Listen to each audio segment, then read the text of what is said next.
My name is Charlie Garcia. This is Capital Mischief. I owe you an apology. Tuesday morning, I sat in this chair. Of course, I was in Daytona Beach, not in Miami.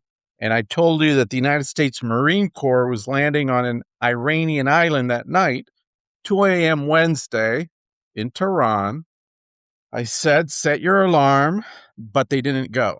So before you unsubscribe and go scream at a stranger on X, the podcast dropped on Tuesday at 7:30 in the morning.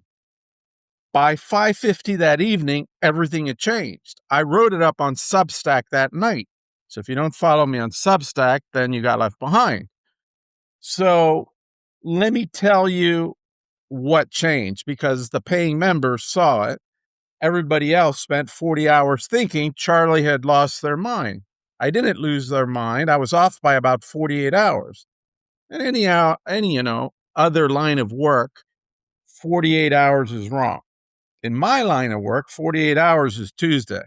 So if you can predict within 48 hours what an American president, an Israeli defense minister, and a ghost general hiding in Tehran, some basement that doesn't answer his phone or use a phone because the Israelis and the Mossad are going to kill him, well, somebody should pin a damn medal on your chest or put you in a hospital. I guess it could go either way. So Tuesday is the whole ball game. The president had a peace delegation ready to go to Islamabad in Pakistan.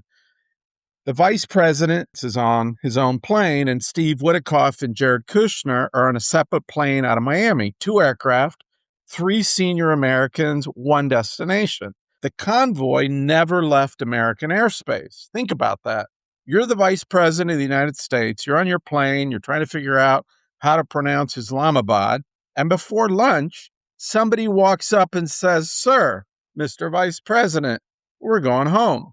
At the same moment, on a different plane, the same conversation is happening to Witkoff and Kushner. The Miami plane was pointed east. The Miami plane quietly turns towards Washington, D.C. A White House official quietly confirmed the Vance trip was off. Another source said it straight, quote, "Vance officially cancels his trip to Islamabad for the Iran talks." By the afternoon, the vice president's motorcade was rolling to the White House. The Iran peace talks had been killed before anyone served a beverage. Flight radar had the whole thing on replay. You could sit at your desk and just watch the 2 airplanes U-turn the foreign policy of the United States of America in real time. Then the principals committee showed up at the White House at 3 on a Tuesday. Vance, Rubio, Hexteth, Witkoff, Kushner, chairman of the Joint Chiefs, President Trump, and no one left the meeting. That meeting happens to be when the building is on fire. That meeting happens when somebody in the Situation Room picks up the secure line and the voice on the other end says, "Oh no." And here's what happened in Tehran overnight on Monday that caused all this situation. A Saudi commentator posted in Arabic that the Iranian Revolutionary Guard had placed 3 men under house arrest: the Speaker of the Parliament, the President, and the Foreign Minister. And everybody in Iran whose job was to return Steve Witkoff's phone call, that's why the planes never went. At 3:09 Tuesday, the president extended the ceasefire. So he did it at the request of Pakistan's field marshal. So let me translate. There's one man in Tehran who can sign a peace deal for Iran. The name is Ahmad Vahidi. I gave you that name 3 weeks ago. He runs the Revolutionary Guard. He doesn't pick up the phone. If he did, we'd blow him up because that's what Israelis do and the U.S. does. We did it to his boss, Soleimani. We'll do it to him. And when the Israelis know where somebody is, they don't send him a fruit basket. They do not mail him a sympathy card. They do not forward him a LinkedIn connection request. They send him a surprise, and it goes boom. So he's unreachable. And the first person to report it was Charlie Garcia on Capitol Mischief at 5:50 p.m. on Tuesday, 4 hours before any news agency, CNN, New York Times, Washington Post, or even Fox News published it. I published it first. Check it out. Let me tell you where we are right now. Okay, so the ghost, Vahidi, who runs the army in Iran, ate the parliament speaker. 4 p.m. today. Israel's Channel 12 reported that the speaker, all right, his name is Ghalibaf, the Iranian parliament speaker, resigned from the negotiating team. How do you think that happened? Well, the Revolutionary Guard made him do it. Iranian journalists denied it within the hour. Iranian state hasn't confirmed, which is a sentence I could have written about anything coming out of that country in 50 years. The market didn't wait. Brent closed at $105. The S&P reversed off a record high and closed in the red. NASDAQ lost nearly a point. At roughly the same hour, the president of Iran, the foreign minister of Iran, and the parliament speaker of Iran all posted the exact same sentence on X. Same words, same Farsi, 15 minutes apart. 3 grown men, 3 different branches of government, same sentence. Okay, well, that's not a communication. That's a hostage video made without the hoods. Somebody in Tehran, guess who, wrote one sentence and made 3 guys post it, probably with a gun to their head, okay? These are the top officials of a sovereign nation that have been negotiating for weeks, for months, with the White House. And whoever is making them post the same sentence has them on a group text, okay? They're not in charge. They're in a chat. So what else happened? The Bush arrived. Bush, that's not George Bush or his dad. That is an aircraft carrier, okay? Tuesday, I told you that the USS George H.W. Bush was sprinting around the Cape of Good Hope in Africa at 24 to 30 knots. I told you Marines don't assault Iranian islands until the fresh carrier is on station. Late this afternoon, Central Command confirmed it, okay? Bush is in the Indian Ocean inside the box. 3 American aircraft carriers are in theater, and you have a French nuclear aircraft carrier in the Eastern Med, okay? Lincoln's in the Arabian Sea running the blockade. Ford is in the Red Sea babysitting the Houthis that are going to get active soon. And Bush is closing from the south. And then you got the French Charles de Gaulle nuclear carrier holding the Eastern Mediterranean. 4 aircraft carriers, 3 seas, 1 target. A target whose entire senior government is currently retreating each other in the same language in Farsi. So, one more thing. Israel stopped asking nicely. The Israeli defense minister stood in front of a camera today. His name is Israel Katz. Stop.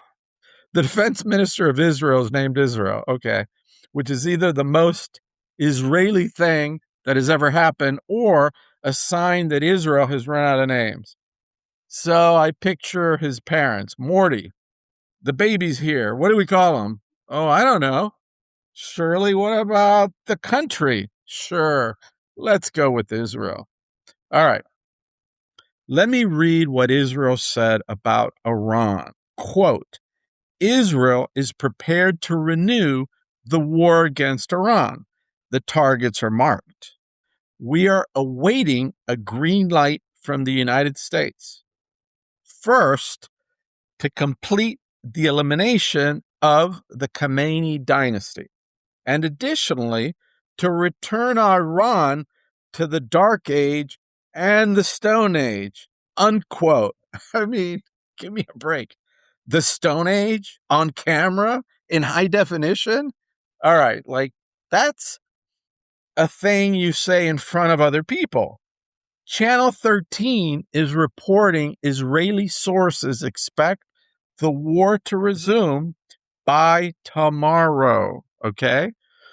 Meanwhile, President Trump decided to post 8 in the morning Truth Social, quote, I have ordered the United States Navy to shoot and kill any boat that is putting mines in the waters of the Strait of Hormuz. This is to be no hesitation, unquote. Shoot and kill, no hesitation at breakfast, okay? The man's having cornflakes and ordering lethal force. Somewhere between orange juice and the second coffee, he authorized deadly naval action against a foreign country. And then he typed it on a phone on Truth Social. 1 hour later, he reposted somebody calling for the assassination of Iranian officials who don't want a deal. Not metaphorically. He used the word assassination. Look it up, okay? Whatever the president had for breakfast, somebody should have probably taken away his phone, all right? Wednesday morning, Strait of Hormuz. The Revolutionary Guard attacked 3 commercial ships, seized 2 of them. A third ship, the Euphoria, Greek-owned, took fire, ran around the Iranian coast, just parked itself on Iran, not by choice, okay? In the 24 hours since, exactly 1 ship has transited the Strait of Hormuz. 1. A Greek bulk carrier called the LB Energy, headed for Brazil, which is Portuguese for get me the hell out of here, okay? The strait is not open. The strait is Iran's answer to the ceasefire extension. And the answer is hell no. Now, pay attention. This is the part nobody on cable news understands. Iran has an island in the Persian Gulf called Krag, K-H-A-R-G, spelled like a Klingon starship. Sounds like something you'd cough up in a parking lot. 90% of Iran's oil exports go through this island, Krag, K-H-R-A-G, okay? On this island are storage tanks, 30 million barrels, about 3 weeks of output if you're not selling any oil. Iran has not been selling any oil. The blockade started April 13th. Tankers can't leave. Buyers can't arrive. The oil keeps coming out of the ground because you can't turn off oil well like a light switch, okay? So the oil goes into the tanks and the tanks fill up. The Treasury Secretary of the United States said on Tuesday the tanks fill up in a matter of days. Actually, Sunday, okay? Sunday is the day that Iran runs out of places to put its own oil. After that, the wells start dying. Not dying like going on vacation, dying like dying. What happens, the pressure drops, the geology shifts. And when you come back in 6 months, the oil that used to come out at 1 million barrels a day comes out at 400,000 forever, okay? That's Sunday, 3 days from today. Which brings me to the piece that crosses my feed 3 hours ago.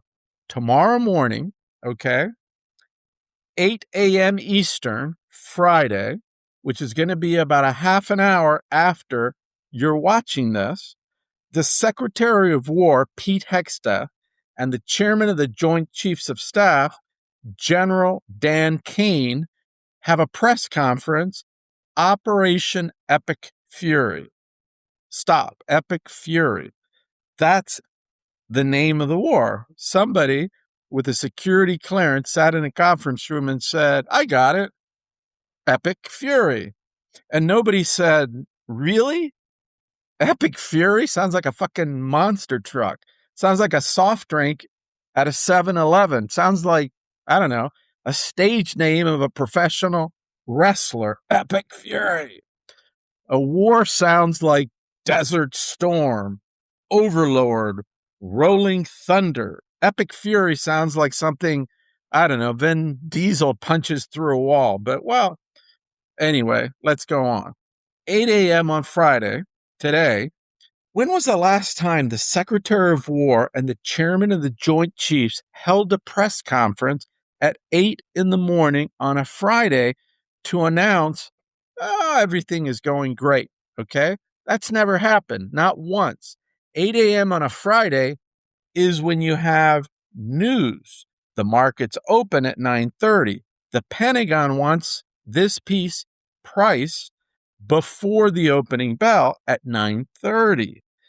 The last time these two men shared a morning podium was April 8th, okay? Kane announced 38 days of major combat operations and the achievement of the president's objectives. This ceasefire was announced within hours. Whatever gets announced at 8 a.m. tomorrow is the bookend between April 8th and today, okay? So I'll close, okay? I'm not the prophet. I'm the guy with the binoculars. Tuesday, I told you the Marines at 2 a.m. Wednesday. Tuesday afternoon, the machine gave itself 24 hours to let a Pakistani field marshal carry an envelope into Tehran. Envelope came back empty. The aircraft carrier Bush arrived in theater. Katz went public yesterday. Hegsteth and Kane booked a podium for today in half an hour. I was off by 48 hours. I was not off on the ship. I was not off on the aircraft growlers. I was not off on the Ghost. I was not off on the window. April 20 to April 25. Today is the 24th, okay? If I'm wrong this week, I'm wrong alongside 3 American aircraft carriers, 1 nuclear French aircraft carrier, 36 growlers in the Israel desert, 21 bombers at an English airfield, and a total of 1,100 aircraft of the U.S., allies, Israel, that are ready to go. An Israeli defense minister with a target list already printed, and a secretary treasury who just told the world the economic death of a country is scheduled for Sunday afternoon. That is a lot of metal to be wrong with, and if I'm wrong, I'm wrong, okay? 11 hours from now, we're going to have something going on, okay? And today, in 30 minutes, 2 men in uniform stand at a podium in Washington, and either way, they tell you what's about to happen, or they tell you what already did. Set your alarm. My name is Charlie Garcia. This is Capital Mischief. May the mischief be with you. And if you're not reading on Substack, you're 24 hours late.